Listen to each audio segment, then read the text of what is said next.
Good afternoon, everybody. DJ Styles here at Custom Corpses. Okay, this is what I'm doing right now. I'm actually texturing the surface of this mask, of the sculpture. And as you can see, you'll see how smooth it is here. Can't have that. That's not something we can accept, because when you go to paint the mask, if there's not a good, texture on the actual latex, the mask doesn't adhere well to the paint, or the paint doesn't adhere well to the latex, whichever you choose. So what I'm using is a little bit of naphtha here. You can't see it. I took it out of bed. See the naphtha? This is the stuff. Now, this is very dangerous. You want to wear gloves. Don't do as I do. Do as I say. Wear gloves with this stuff, trust me. But see, I don't touch the naphtha. I use a brush. I always use a brush. And what I do is I just soften the outer edges of the outer layer of the clay. All right. And I don't do a lot at a time. I do a little area at a time. I let it soak in for a few seconds. All right. And we're going to let that soak in.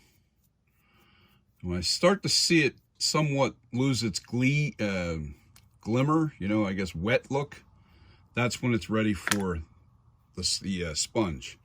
So yeah, see, it's lost a lot of that. Now you just go in and you just dab at it.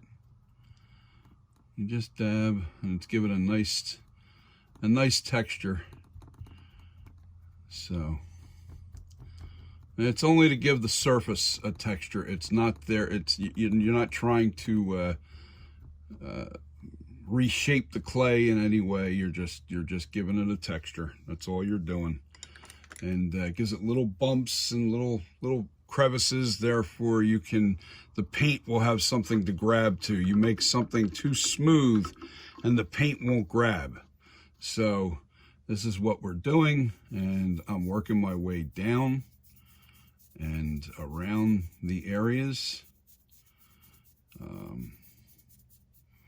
As you can see, and I have to do this throughout the entire surface of the mask. At least you definitely want to do the areas you're going to paint, especially in the crevices where the dark areas are.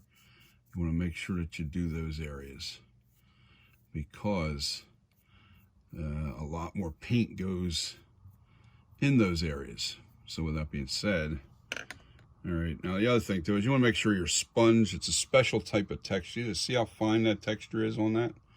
It's a very thin, it's a very fine texture. You don't want a real thick sponge, and this is a very soft sponge. You don't want a real hard abrasive sponge, because what that'll do is it'll rake. And I'm just dabbing the clay. I'm just dabbing this clay. I'm not scraping it in any way. I'm just dabbing it. You definitely don't want to scrape the clay, because then you'll just get scrape marks.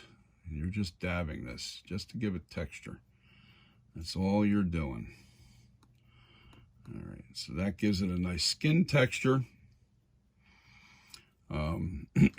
It's more for grabbing paint, though. That's the real reason why you want texture.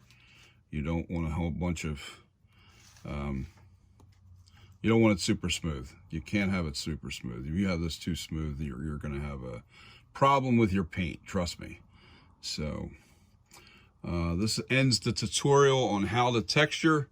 I hope you subscribe, hit the like button, share the heck out of this content if you love it.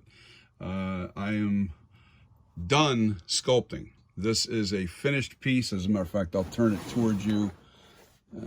Okay. Yeah, that's finished. Yeah, that's finished. And now that looks a little deformed because I'm too close to the subject. If you back off, it looks more natural. The camera naturally pulls the face forward and makes the head look more narrow because I'm too close. I back off about 5 or 6 feet. You get the real dimensions, and I'll do that on another video. Actually, there's plenty of videos up there already that I did that shows the actual real dimensions of the sculpture. So this is NightCreeper, NightCreeper 78 by Custom Corpses. I'm DJ Styles. You guys have a great weekend. Be safe and love one each other. See ya. Peace.